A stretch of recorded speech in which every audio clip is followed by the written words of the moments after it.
A blood stain on a porch does just happen, as this was a calculated strike against a vulnerable target, executed with military precision. They found a single solitary piece of biological evidence that did belong to Nancy. According to a report from News Nation, which cites a single source within the investigation, a former FBI profiler named Jim Clemente believes the blood patterns indicate that Nancy was struck down and then lifted off the ground entirely. She was carried away, held like a piece of luggage by someone with significant physical strength. This reveal changed everything. It meant the kidnapper was just smart and patient. They were physically capable of carrying a human being for a distance without setting them down once. The sheer audacity of this act is hard to wrap your head around. Imagine a masked figure standing over an elderly woman, striking her and then hoisting her onto their shoulder before walking back into the darkness, and doing all of this without leaving a single footprint or a secondary drop of blood. This is the peak of the mystery. How do you carry an injured, bleeding woman across a desert landscape without leaving a trail for the hounds to follow? The investigators were looking at a ghost. But who could possibly benefit from taking a grandmother in the middle of the night? They had the blood, they had the victim's identity, and they had the approximate time of the attack, but they had absolutely no idea where the body had gone. The community was in a state of shock. The news of the blood on the porch spread like wildfire, and for the first time, the family had to face the reality that Nancy might be coming home alive.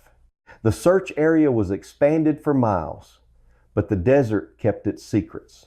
If you want to understand the terrifying level of planning that went into this, you have to look at what the investigators found next. If you appreciate the search for truth in the shadows, subscribe to Shadows with Liam, because we are about to enter the most confusing part of the investigation. The reveal of the blood was just the beginning of a nightmare that was about to get much more complicated. Why would a kidnapper target a woman whose life was built on routine and family? The investigation into the disappearance of Nancy Guthrie became a massive multi-agency effort within 48 hours. The FBI took the lead, coordinating with local Tucson police and state authorities to process every inch of the Catalina Foothills property. They were just looking for clues. They were looking for a needle in a desert haystack. One of the first things they did was canvass the entire neighborhood for any additional footage. While the Guthrie camera had been disabled, they hoped that a neighbor's device might have caught a glimpse of a vehicle or a person on foot. But the gated community was surprisingly dark at night, and most cameras were pointed inward toward private driveways rather than out toward the street.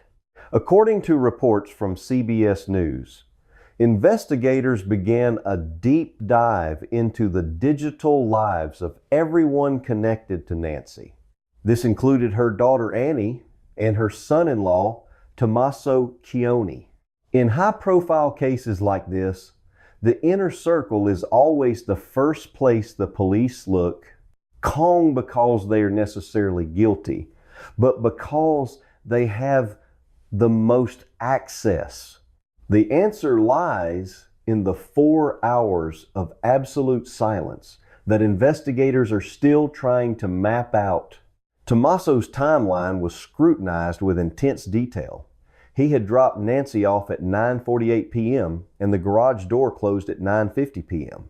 His phone records showed he drove straight back to his own home, but in the world of forensic investigation, digital records are only one part of the story. The FBI was also looking at the financial background of the family.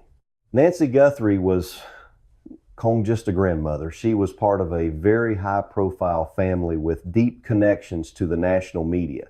Her daughter, Savannah Guthrie, a co-anchor for the Today Show, became the public face of the search, offering a staggering $1 million reward for information. This massive sum of money brought out every tipster and amateur detective in the country, flooding the FBI tip line with thousands of calls. Amidst the noise, a few genuine leads began to emerge. According to a report from ABC News, forensic technicians reportedly found a single hair at the crime scene that did Kong match Nancy or any of her immediate family members. This was a single source report, but it provided a glimmer of hope that the kidnapper had left behind a piece of their own DNA. If you appreciate the search for truth in the shadows, the hair was sent for advanced genetic testing, a process that can take weeks but often yields a profile that can be run through national databases. At the same time, a shocking development occurred in the digital realm. The FBI reportedly intercepted 2 emails that were sent to the family shortly after the abduction. These were Kong typical ransom notes written on paper. They were encrypted messages sent through secure servers. According to CBS News, the emails contained an alleged demand for a ransom payment in Bitcoin. The use of cryptocurrency was a clear indication that the investigators were dealing with someone who understood how to hide their financial trail. The demand was specific, and it included a warning that any involvement of the police would result in the immediate death of Nancy Guthrie. The pressure on the FBI was immense. They had to balance the need to find Nancy with the need to keep the kidnapper from following through on the threat. They began a sophisticated trace of the emails, working with experts in cybercrime to find the point of origin. Subscribe to Shadows with Liam because the details we are about to uncover will. But the kidnapper had used multiple layers of encryption and virtual private networks to mask their location. The investigation was hitting a digital wall. Meanwhile, the physical search continued. Teams of volunteers and professional search and rescue units combed the desert, looking for any sign of a struggle or a makeshift grave. They used drones with thermal imaging and helicopters with high-resolution cameras. But the desert landscape of Arizona is unforgiving. It is a place where things can stay hidden for decades.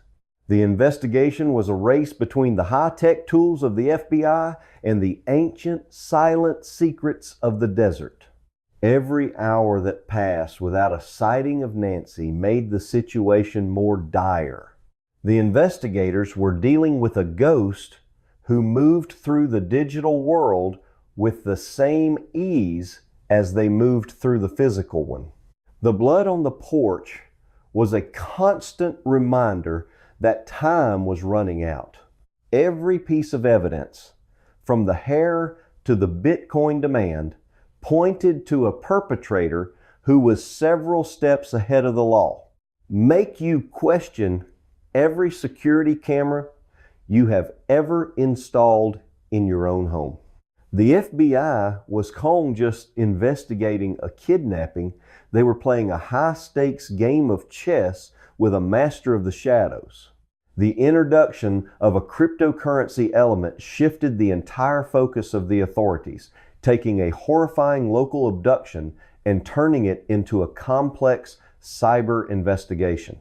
The alleged demand for a digital payout sent through heavily encrypted channels introduced a level of sophistication that most residential break-ins completely lack. This was not a chaotic smash and grab, nor was it a simple burglary gone wrong. The perpetrators were operating with a cold, calculated strategy that merged brutal physical force with advanced digital evasion techniques. When you consider the logistics of sending an untraceable message demanding virtual currency, you realize the kidnappers were entirely prepared for the massive federal response that followed. They knew the authorities would immediately monitor traditional bank accounts, tap phone lines, and track cellular tower data. By allegedly demanding a decentralized digital asset, the suspect or suspects effectively built a technological fortress around their identity. The authorities were left staring at lines of code, attempting to pierce through virtual private networks and secure servers located overseas, while a family desperately waited for any sign of life. We have to ask the question that the FBI is still struggling to answer. How does a human being disappear from This creates a terrifying duality in the case. On one hand, you have the visceral, bloody reality of a violent attack on a quiet residential porch. On the other hand, you have a sterile, silent, and entirely faceless digital extortion plot. How does a suspect transition so seamlessly from wielding blunt force in the dead of night to executing a high-level cybercrime? The psychological profile of the offender becomes deeply contradictory. Typically, criminals who engage in violent, hands-on abductions are driven by high emotion, personal vendettas, or impulsive rage. Conversely, those who orchestrate encrypted financial extortions are usually detached, methodical, and operating from a safe distance behind a keyboard.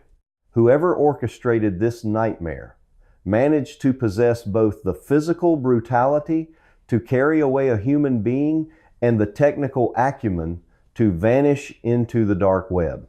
This paradox forced investigators to ask if they were looking for a single mastermind or a coordinated group.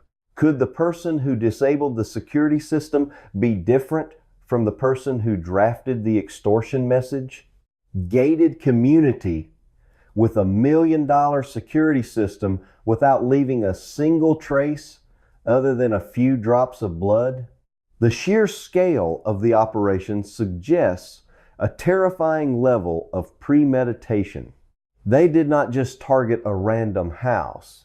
They targeted a family with the financial means to potentially pay a massive ransom, and they did it with an understanding of how modern media would amplify their demands. Yet, despite this apparent criminal genius, the silence from the captors grew deafening. The initial communication was a shock wave, but the agonizing wait that followed was a slow, torturous burn. Days bled into weeks, and the digital trail grew colder with every passing hour. The encrypted nature of the alleged communication meant that tracing the IP address was like chasing a ghost through a maze of international servers. Every promising lead seemed to terminate at a dead end, a proxy server in a jurisdiction that refused to cooperate with federal agents. The sheer frustration of having a direct line of communication with the suspected kidnappers, yet being entirely unable to locate them, took a massive toll on the search efforts. The mystery of Nancy Guthrie is Kong just about a missing person. It is about a shadow that knew more than it should have. The community was left in a state of suspended animation, paralyzed by the knowledge that the perpetrator was intelligent enough to outsmart one of the most advanced investigative agencies in the world. The realization that traditional detective work was failing against a wall of encryption sent ripples of fear through the neighborhood. People began to realize that no amount of physical security could protect them from an adversary who lived in the digital shadows. This was a new breed of terror, one that did not just break down your door, but also hijacked your peace of mind from thousands of miles away. The tension in the air was palpable, a heavy, suffocating dread that clung to the desert landscape.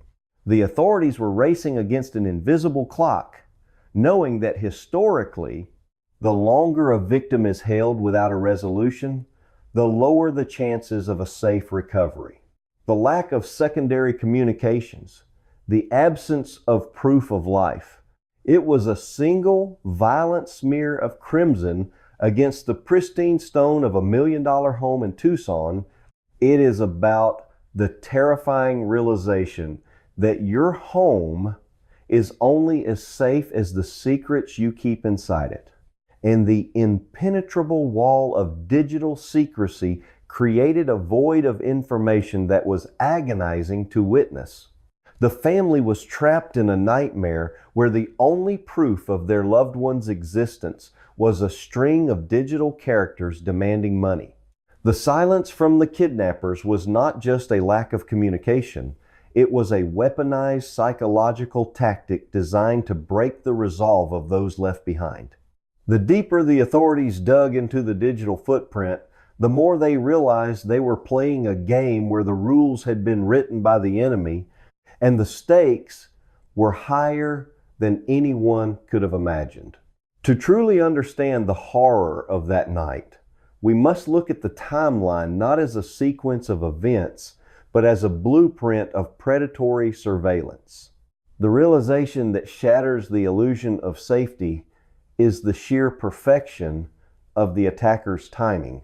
Consider the massive 4-hour void between the moment the garage door descended and the exact second the electronic eyes of the house were blinded. This was not a random window of opportunity.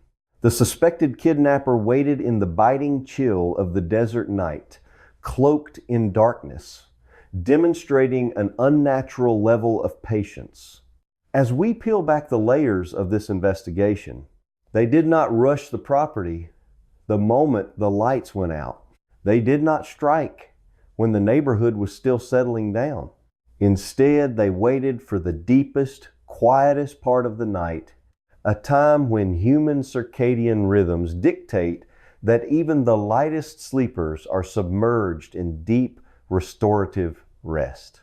But the timing is only half of the terrifying equation. The method of infiltration exposes a truth that investigators are still grappling with. To bypass the exterior sensors without triggering an alarm and to approach the main entry point without being recorded prior to the blackout, the perpetrator had to possess an intimate, flawless understanding of the property's layout. They had to know the exact field of view. Of every lens, they had to understand the blind spots created by the landscaping, the architectural overhangs, and the placement of the streetlights. You will see a trail of digital footprints and biological evidence that points to a betrayal so deep it defies logic. You do not acquire this level of spatial awareness from a casual stroll down the sidewalk.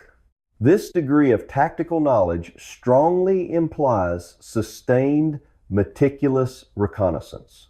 The ghost in the perimeter had likely been watching the residents for days, perhaps even weeks, learning the daily rhythms of the household. They knew when the victim was alone. They knew that the visiting family member had departed and would not be returning.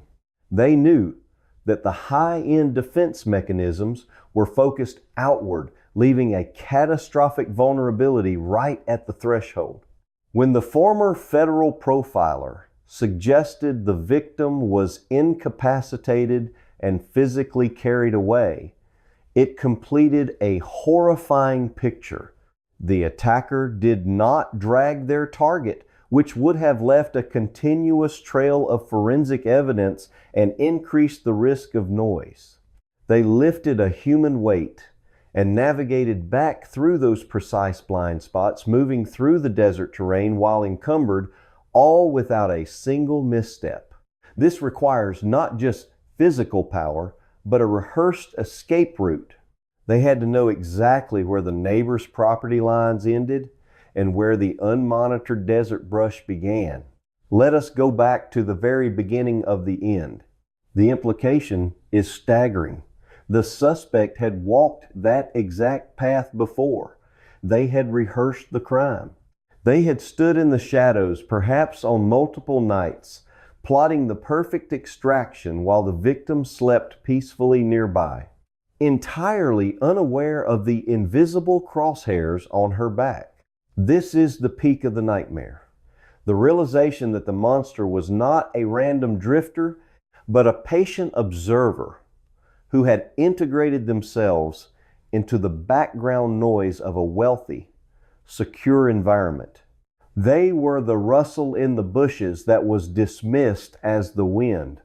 They were the momentary shadow that was mistaken for a passing cloud. The sheer psychological terror of knowing that someone mapped out a home invasion down to the exact second, exploiting the very technology designed to keep them out, is what makes this case deeply unsettling.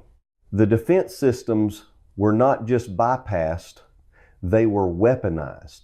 Nancy Guthrie was a woman of unwavering habits, but on the evening of January 31st, the attacker used the camera's blind spots against it, turning the illusion of security into a trap.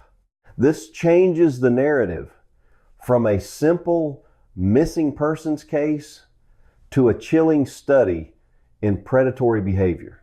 The authorities were not just tracking a violent offender, they were hunting a phantom who had mastered the art of urban camouflage. The realization that a predator can study a target so thoroughly, learn the vulnerabilities of $1 million security grid, and execute a flawless abduction leaves a lingering question that haunts the entire investigation. If someone can prepare this meticulously, leaving behind nothing but a single drop of blood and a severed wire, how can they ever be caught? The meticulous nature of the crime suggests an offender who is highly organized, emotionally detached during the commission of the act, and intensely focused on the objective. The horror is not just in the violence of the act, but in the cold, clinical precision of the planning. The ghost in the perimeter proved that no wall is high enough and no camera is sharp enough if the person watching you has enough time to learn your weaknesses. The pattern broke in a way that felt small at the time, but grew massive in hindsight. Usually, the realization that a home can be transformed into a meticulously studied hunting ground shatters the very concept of sanctuary, leaving behind a profound sense of vulnerability that ripples through every gated community in the country. The massive apparatus of federal and local law enforcement remains fully engaged, yet the passage of time is the greatest enemy in any abduction. The initial surge of adrenaline and hyper-focused activity has transitioned into a grueling, methodical marathon of evidence processing and digital forensics. The quiet streets of the neighborhood have slowly returned to a deceptive state of normalcy, though the invisible scars of the event remain deeply etched into the community's psyche. Residents now cast suspicious glances at unfamiliar vehicles and double-check their own perimeters with a renewed sense of paranoia. The family remains in an agonizing state of limbo, trapped in a reality where grief cannot fully manifest because there is no closure, only a vast, terrifying unknown. The silence from the alleged captors has created an echoing void, leaving investigators to sift through mountains of circumstantial data, hoping for a single, actionable anomaly. The 84-year-old was the one behind the wheel, or the one calling for a ride, because she valued her independence above almost everything else. The biological evidence, specifically the unidentified hair recovered from the scene, remains one of the few tangible threads connecting the authorities to the physical reality of the suspect. However, advanced genetic testing is a complex and time-consuming process. Even when a profile is isolated, it requires a matching counterpart in a national database to yield an identity. If the suspect is a ghost with no prior criminal record, the DNA becomes a silent witness, holding the truth but unable to speak a name. Simultaneously, the Cyber Division continues its relentless pursuit of the origin point for the encrypted communications. They are analyzing routing protocols, dissecting network traffic, and collaborating with international agencies to pierce the veil of the digital ransom demand. But cyber forensics is often a game of inches, fighting against layers of obfuscation designed by architects of digital anonymity. The dual nature of the investigation, fighting a war on both a physical and a virtual front, strains resources and complicates the narrative. Despite the unprecedented reward money and the intense national media spotlight, the core questions remain stubbornly unanswered. That afternoon at 5:32 p.m., she did exactly what everyone expected. She stepped into an Uber from her quiet home in the authorities have the who, the where, and the precise moment the digital perimeter fell, but the subsequent moments remain cloaked in absolute darkness. The blood evidence confirms violence. The disabled camera confirms premeditation. But the ultimate fate of the victim is a puzzle with the most crucial pieces missing. The chilling reality is that someone managed to execute an extraction so clean, so devoid of secondary evidence, that they effectively outsmarted modern forensic science in the crucial opening hours. As weeks turn into an indefinite timeline, the pressure on the investigating agencies mounts while the public's attention inevitably begins to drift toward the next tragedy. Yet, for those working the case, the silence is a constant, heavy reminder of the phantom who slipped through their fingers. The resolution of this story is not a neatly tied bow or a dramatic courtroom verdict. It is an ongoing, desperate search for a breakthrough. The desert surrounding the city holds countless secrets, vast expanses of uninhabited land where a secret could be buried forever. The digital landscape is equally vast, a dark web of encrypted paths where identities are easily erased. The Catalina Foothills, and headed toward her daughter Annie's house for a family dinner. The authorities are caught between these two immense, unforgiving environments, searching for a spark of light in the darkness. The case stands as a haunting monument to the limitations of human justice when faced with an adversary who leaves no footprints. The community is left to wonder if the ghost will ever make a mistake, or if the silence of that night will be the final word in a mystery that refuses to be solved. The agony of the unknown persists, a slow-burning ember of hope and dread that refuses to be extinguished. Every lead chased to a dead end only deepens the mystery, solidifying the terrifying realization that even in an era of constant surveillance, a person can simply vanish. The haunting emptiness of the house stands as a silent testament to a crime executed with terrifying perfection, leaving behind a legacy of fear that will take years to fade. What this case teaches us about the illusion of modern security is a lesson written in profound tragedy. It was a normal Saturday. The air was cool. The desert sky was turning that deep shade of purple. We have systematically outsourced our safety to automated systems, trusting that a network of cameras, motion detectors, and encrypted locks will serve as an impenetrable barrier between our private lives and the dangers of the outside world.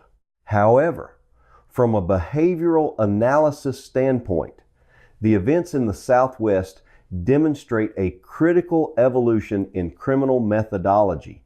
Predators are no longer simply reacting to security measures. They are actively studying the architecture of our defenses. The deliberate blinding of the digital perimeter before a physical breach highlights a terrifying intersection between cyber awareness and traditional home invasion tactics. It proves that technology is entirely reliant on its structural integrity, and once an attacker identifies a physical vulnerability, such as an exposed wire or a predictable blind spot, the entire system collapses into uselessness. Furthermore, the alleged use of decentralized cryptocurrency for extortion reveals a shift toward untraceable, high-stakes demands that isolate the victim from the protective reach of traditional banking regulations. This is the new frontier of predatory behavior where the offender operates as a hybrid threat, and it was the only thing left of an 84-year-old woman who had vanished into the thin desert air of the Catalina Foothills. And Nancy was looking forward to a meal with the people she loved most. Equally comfortable in the physical shadows of a desert landscape and the digital anonymity of the dark web. The ultimate takeaway is a chilling reminder that security is not a product you can simply install and forget. It requires constant vigilance, an understanding of your own predictable routines, and the sobering acknowledgement that technology can only record a crime. True safety demands an awareness of environmental vulnerabilities and an understanding that the most sophisticated alarm system is powerless against an adversary who learns how it functions. This case forces us to critically reevaluate our reliance on digital shields in an increasingly unpredictable world. The story of what happened out there is a dark reminder of how fragile our perceived safety truly is. A locked door and a glowing camera lens offer comfort, but they are only deterrents to the opportunistic, not the obsessed. The meticulous precision of this terrible crime will undoubtedly haunt seasoned investigators for decades to come. As you go to sleep tonight, consider the shadows around your own home and ask yourself who might be watching the lights go out. If you appreciate the search for truth in the shadows, subscribe to Shadows with Liam. But the departure from her normal routine happened when it was time to go home. Because the darkness is vast and there are countless other mysteries waiting to be uncovered. Next time, we will examine a case where the evidence was not hidden in the desert, but buried deep within a forged document that fooled the world for decades. How does a lie become the truth when the right person signs their name? Join us as we dissect the anatomy of a perfect fraud and the forensic linguists who finally broke the illusion. Until then, keep your eyes open, trust your instincts, and remember that sometimes the most dangerous threats are the ones that make absolutely no sound. Instead of calling another Uber or driving herself, her son-in-law, Tommaso Cioni, reportedly offered to drive her back. It was a kind gesture from a family member, the kind of thing that happens 1,000 times a day without a second thought. They pulled into her driveway at 9:48 p.m. The street lights were dim in the exclusive neighborhood, casting long, dramatic shadows against the cacti and the stone walls. Tommaso watched as Nancy walked toward her front door, and he saw the heavy garage door slide down and click into place at exactly 9:50 p.m. To any observer, this was the end of a safe journey. Nancy was inside, the alarm was set, and the world was at peace. But there is a specific kind of unease that comes from looking at a timeline where the victim is safely tucked away, yet the predator is already there. According to reports, Nancy was meticulous about her security. She checked her locks twice. There were no signs of a struggle inside, no broken windows, and no forced locks. Just that cold. She had a high-end doorbell camera, and she felt safe because the technology told her she was safe. What she did know was that the moment her garage door hit the floor, she was no longer in control of her own environment. There was a tension in the air that no one noticed, and a neighbor reportedly saw a car idling 3 houses down with its lights off. But in a wealthy area like this, people often mind their own business. They assume the security patrols will handle anything out of the ordinary. But the patrols did see the figure standing in the desert brush. They did see the person who had been studying the angles of the Guthrie property for weeks. As the lights in Nancy's house went out one by one, the silence of the Catalina Foothills became heavy with anticipation. The world before the abduction was a world of comfort and million-dollar views, but it was also a world of profound vulnerability. Nancy went to bed thinking about her family dinner and the plans she had for the next day. She had no idea that she was being watched by a set of eyes that had no soul. Red evidence that something had gone terribly wrong in the silence of the night. The unease of that night was calm, a loud noise or a broken window. It was the total absence of anything unusual. It was the way the darkness seemed to press against the glass of her windows, waiting for the perfect moment to slip inside. The safety she felt was a thin veil, and that veil was about to be torn apart by someone who knew her every move. The transition from a quiet night to a forensic nightmare began in the early hours of February 1st. At exactly 1:47 a.m., the digital perimeter of the Guthrie residence was breached. A figure emerged from the darkness of the surrounding desert, moving with a chilling level of confidence. This person was calling a common thief looking for jewelry or electronics, as this person had a specific mission. They were wearing a mask that obscured every feature and gloves that left no prints on the cold metal of the exterior fixtures. The first objective was the doorbell camera. In a move that suggested professional training or extensive research, the intruder disabled the device with surgical precision.